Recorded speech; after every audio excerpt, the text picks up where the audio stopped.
Welcome to Ira's Everything Bagel, where I talk with intriguing people about everything, their passions, pursuits, and points of view.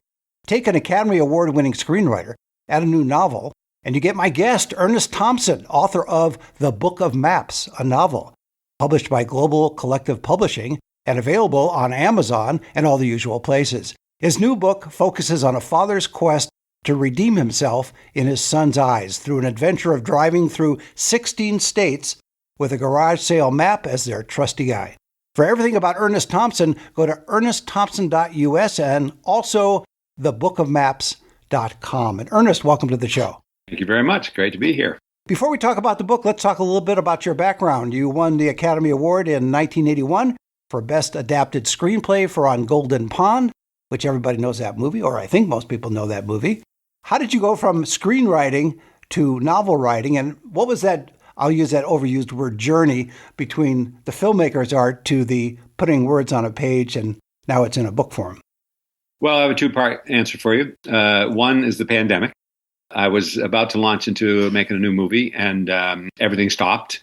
And I had a play that I was working on as well, so nobody was doing anything, and I don't like not doing anything, so I sat down and wrote this novel. It's not my first novel. It's just my first novel to be published. So if you have listeners out there who think they've got the ideal book and nobody will want to publish it, don't give up, because there's room for everybody in every story. I write novels, plays, screenplays, and songs. To me, it's all just different variations on the theme. I'm a storyteller. As a storyteller, I write in different mediums, and I'm never sure when an idea presents itself to me, which one I'm going to write it in.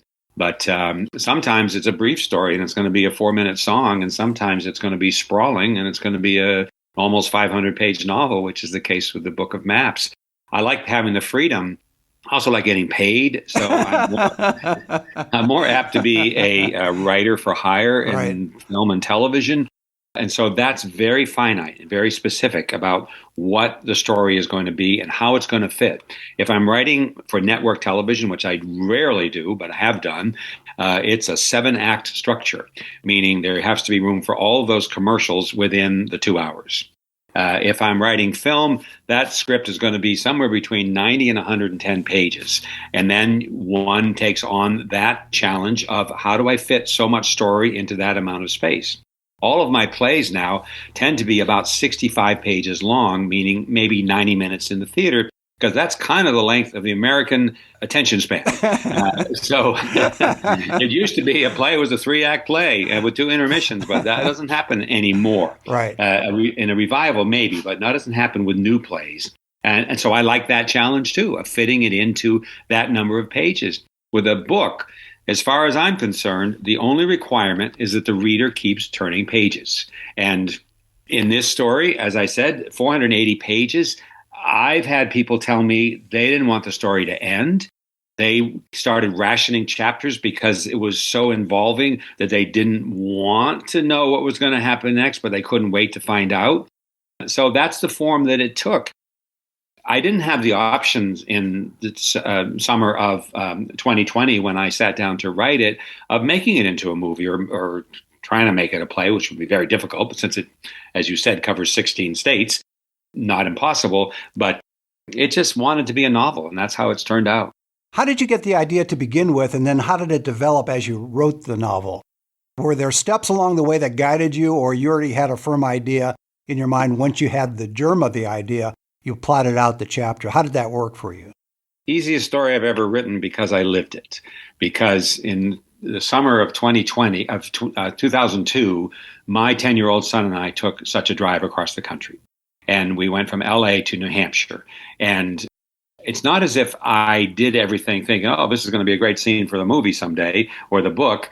It just, life evolved. And then years later, I would think about that, knowing that it was one of the most significant moments in my life and in my son's life as well.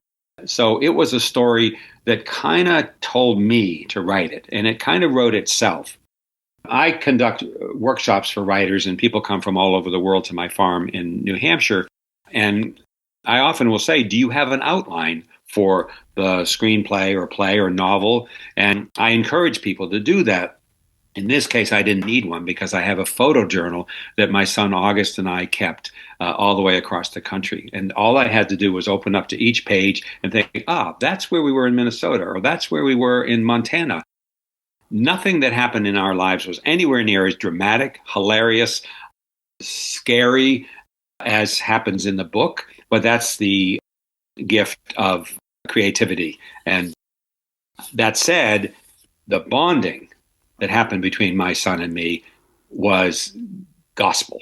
And I am so grateful that I had that opportunity. And I'm grateful and proud of myself for being smart enough to be present enough to think, that's what I've got to do. I've got to drive across the country.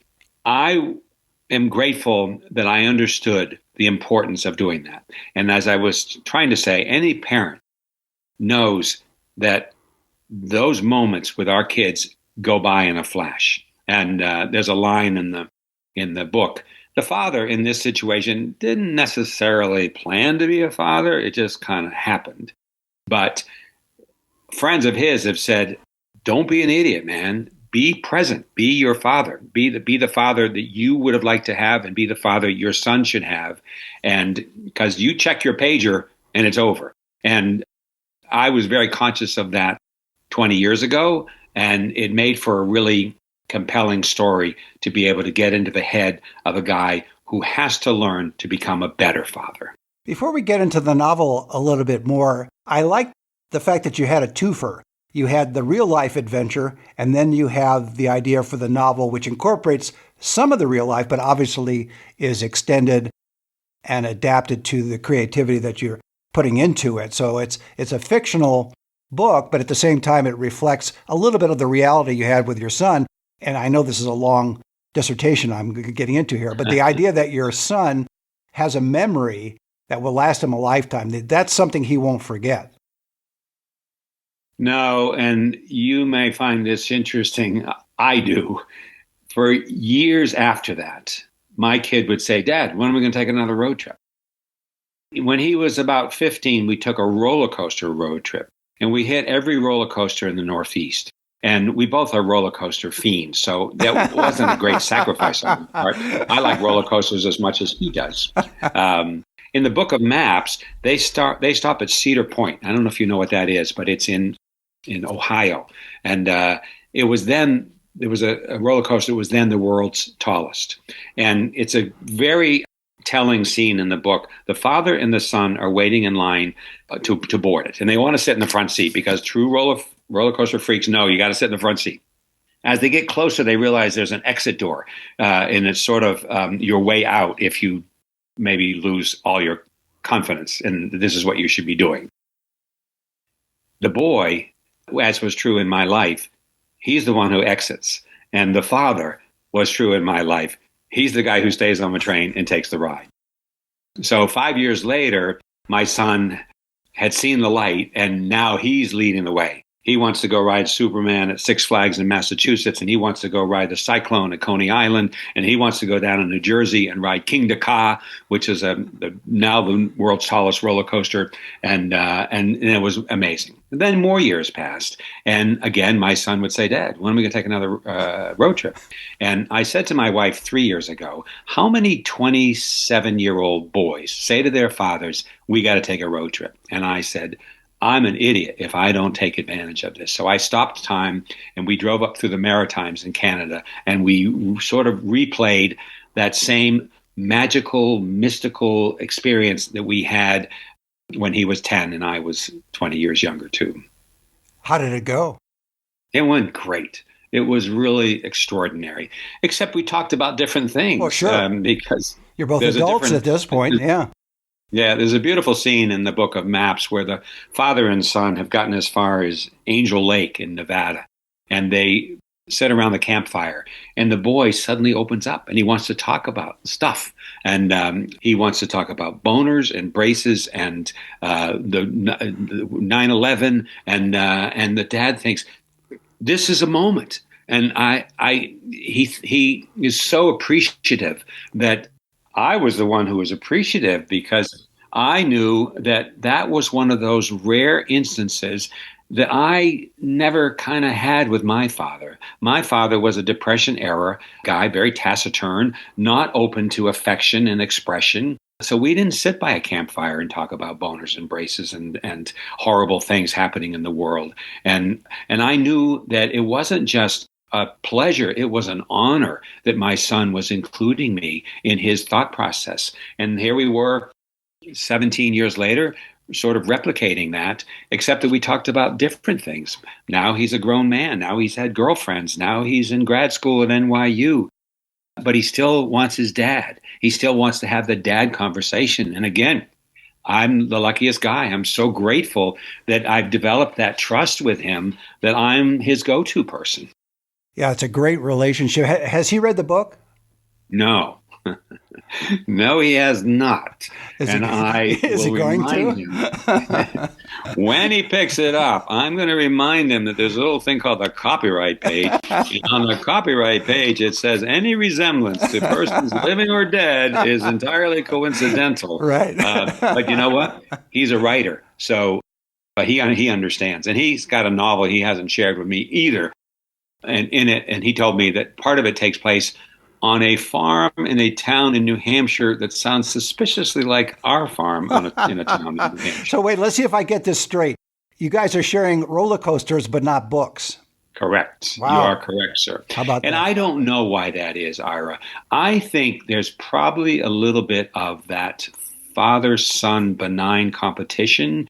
Not that we are competing, but I would think, and I've known many, many children of celebrities. Not that I am one, but I have worked in a business that is very public, and I've had a moment or two of notoriety.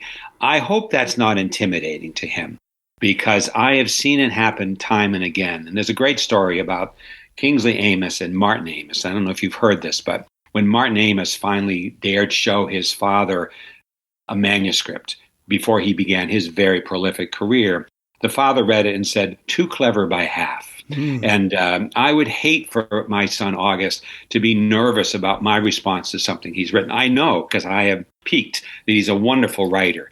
And I know that he is proud of me and admires me. The day will come when we'll share books. Well, you could do, instead of a map trip, you could do a book trip. Yes, we could. That could work a good idea. pretty well. Yeah, I like it. How did you decide, when you were writing the novel, how did you decide the specific places to go to? Again, this is your creative license, clearly, and I'm sure that they don't replicate, for example, the roller coaster venues you went to, which, by the way, that trip you did with your son with the roller coaster locales, I'm sure that had its ups and downs. But it did have, yes, correct. But and it was a bad joke, but I had to say it. And yes, I appreciate it. Thank you.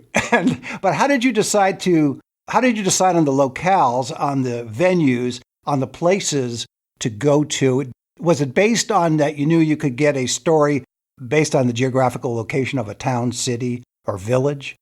That's a wonderful question, and it's a complicated answer, because in theory, the story could take place in the backyard. It could take place in the meadow of our farm.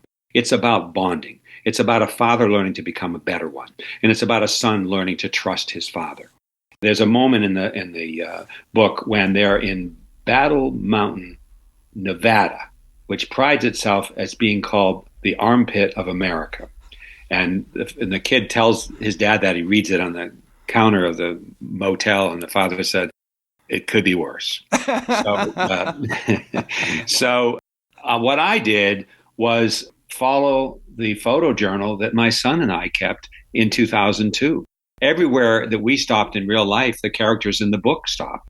And they're the kind of expected ones. We left Los Angeles. Where do you go first? To Yosemite. From Yosemite, you go to Salt Lake. But my son had read in the original book of maps, which was published in 1937, this travel guide, he'd read about Angel Lake, where I just told you we had that campfire moment. And he insisted that we go there, as happens in the book. It's kind of out of the way, and it's not a very big leap from Battle Mountain to Angel Lake, but it was so worth it because of all of the above.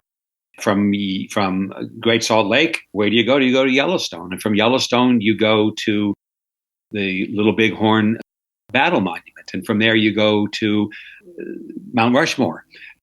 And from there, you're in a long straightaway across America that doesn't have as many picturesque stops. But even then, you find them. And our ultimate goal was to get to the Rock and Roll Hall of Fame in Cleveland because we're both rock and rollers. But there are other stops along the way. To give you an example, a big part of the book takes place in a town that most people have never heard of called Blue Earth, Minnesota. Blue Earth, Minnesota is the exact center of the United States. Well, that is to say, it's where I-90 West and I-90 East meet. And they took a chunk of concrete and painted it gold to sort of match the golden spike that joined the Transcontinental Railroad 100 years before that.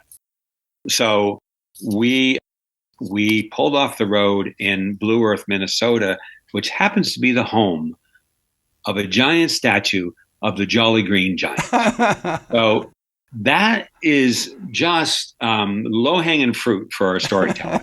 And that's where we stayed. Not we, but the characters in the book stayed. And that's where the most climactic moment of the book takes place. And it was just a natural. And I just love the romanticism of a town called Blue Earth. What could be more welcoming, as if it's a different planet? And It turned out in many ways that it was. I want to get back to your son for a second, because at some point he's going to read the book. Will he see himself in your book? Well, I think he'd have a hard time not seeing it. And I think that day may be today, because the book is out. So we were supposed to have a launch party today in New York. And unfortunately, our publisher, who was at the Frankfurt Book Fair, got COVID. So everything got thrown off balance. But and I had hoped to be able to present my son with a hug, the book. But I would be surprised if he can resist the temptation of looking. But when I read the book, and I should know, I don't see Ernest Thompson and August Thompson anymore. I see Brendan Tibbett and Brenlin Tibbett. And so I think that's a compliment to the writing, that it's separate. People who know us may think, wait a minute. You live on a farm in New Hampshire. These guys live on a farm in New Hampshire. Yeah, but it's down the road. It's down the road. It's a different farm. The character of the father happens to work in the entertainment business. He happens to be a filmmaker, just to show you how little imagination I have. But he's a different guy. And I think my son August will get a kick out of that. I think I've made both Brendan and Brenlin simultaneously cooler and less evolved than characters in real life. So it's somewhat based on you and your son's lives, but obviously fictionalized. So that way your son can't sue you for cultural that would be the hope, yeah. But for many years, when On Golden Pond first came out, my mother was convinced that I'd written the character that Katharine Hepburn played based on her. And there was a fabulous moment many years ago. The movie hadn't been made yet, but the play was already on Broadway. And my mother came out to visit. Now, the character in On Golden Pond is Ethel. My mother's name was Esther. So I took her to a kind of schmancy, showbizy kind of party, and there were celebrities there. And I went around and I introduced my mother to various well-known people. And I said, oh, so-and-so, I would like you to meet my mother. This is Esther Thompson. And my mother would say, I'm Ethel. But people in Hollywood didn't necessarily know what Ethel meant. Right. They just thought my mother was slightly losing it. But you know what? I let her believe that because she liked the character. That may not be true of everybody. And as I said, there's that little thing about any resemblance to. That may come in handy for certain other people who may feel that I borrowed from their lives. But that's a writer's prerogative as far as I'm concerned. How do you balance your life on the farm with work in Hollywood? In that we talked about winning the Academy Award, so you're in that world, and now you're in a farm in New Hampshire. How do you balance the two mindsets, I guess, is what I'm trying to ask. Well, another good question. And mind is the operative word because it saves it. It is for mental health that I live far from the madding crowd of Hollywood. Nothing against it. But even when I lived there, when I lived in Malibu, when I lived in West Hollywood, I felt as if I was a stranger, and I felt as if I didn't, not that I didn't belong, but I didn't fit. So I was sort of 3,000 miles away even when I was there. Katharine Hepburn was a great reinforcer of that because she had a home in Old Saybrook, Connecticut. And as soon as she wasn't busy in New York, she was out and she was driving up the coast and sequestering herself there and being very happy having a full life. That's my life here in New Hampshire. I live in a house that's 200 years old. I have 40 acres. I have a lot of property to maintain. I don't have any animals, lucky for them. But I love my life. I love that I am out there raking and hauling wood and taking care of my pond and all of that stuff because it frees me up. I'm a big believer in the creative process. And a lot of times the creative process works in the unconscious. So if you were here, I could take you on the Blue Trail, for instance, or the Peak Trail, and I could show you my trail, but I could also tell you that's where I wrote a certain song, or that's where I wrote a chapter of the book. Mow in the Lower Meadow. I may have gone around 20 times and thought, wait a minute, there's a line. Oh, I know what the line is. And that line is going to go in this scene, in this movie. So it really is good to have that perspective, I think. Now, in 2022, it's way easier to do that. It wasn't as easy when it was about fax machines and going to the post office and mailing a script. Now, as you know, everything, we're talking on this device, everything is so simple and so instant that anybody can be doing it. And I talked to a producer just the other day, an old friend of mine, who had heard about the Book of Maps and was excited to read it. But he produced two of my television films. One was called The Lies Boys Tell with Kirk Douglas, and the other one was my movie version of my play, The West Side Waltz, with Shirley MacLaine, Liza Minnelli, Kathy Bates, Jennifer Grey. And he's doing the same thing. He's in his early 80s. He lives in Florida. He's still making movies, and he never leaves his room. He does everything remotely. So it's a great time to have that sort of iconoclastic individualism. And in a way, I think it's better. I think I've become sort of mythological in Los Angeles. Wait a minute, this guy won an Oscar, and then where did he go exactly? and I like that. I like fooling people and keeping people guessing. And here I am. This is called my debut novel. I'm having my debut in my 70s, which I think is a riot. But hey, it's a great thing. As you mentioned, your friend is in his 80s and he's producing. There are people in their 90s. I mean, Carl Reiner was in his 90s and still doing stuff. So it can be done. George Bernard Shaw was still writing plays at 96, and he was a fellow vegan. So anything's possible. And the other George Burns, lived to be 100, and he was in films till that point. One last question, though, about that Hollywood, New Hampshire nexus in that sense. People always talk about you have to kind of be there to be remembered, and you said you were becoming mythological. But how do they know to contact you if you're not there in that milieu? They don't always, and that's okay. But On Golden Pond has turned out to be a significant thing. So I can get phone calls answered because of On Golden Pond. The Oscar is really good at knocking doors down. A lot of times I don't mind if people can't find me. And I learned early on that I probably wasn't a good candidate to work on certain kinds of films. No one would think, hey, Ernest Thompson, we've got to get him to write a superhero movie or a slasher movie or a horror movie. That's just not who I am. That said, character, relationship oriented, people come to me. And I think that the word will get out about the Book of Maps. People will realize how funny it is, how accessible it is, what a great story it is. I was thinking earlier, is there a movie in it? Of course there's a movie in it, but even better now in the world we live in, there's a streamer. I think there's a 6 or 8 episode because it covers 16 states over the course of 15 days. One could really settle in, and I could imagine adapting it and directing it and getting wonderful actors to play those two young characters and just having a blast with it. And then we'll see. We'll see if anybody remembers me in Hollywood. But I stay busy. I stay in touch. I have several projects in development, as everybody does. We're working on a sequel to On Golden Pond, which has only taken me about 40 years to think about. That'll happen. There may be a sequel to the Book of Maps. You never know. Oh, I think there will be. It's probably called The Roller Coaster Trip. Yeah, there you go. And also, you're in your own golden pond, in essence, in New Hampshire. You got the subconscious and unconscious working and creating and turning out books, which is great. Well, I think that's a great way to leave it. My guest has been Ernest Thompson. He's author of The Book of Maps, a novel published by Global Collective Publishing and available on Amazon and all the usual places. For everything about Ernest Thompson, go to ernestthompson.us and thebookofmaps.com. Ernest, thanks for being on the show. It's been my pleasure. It's a great time talking to you, Ira. Same here. Take care. And join us every Thursday for a new schmear on Ira's Everything Bagel.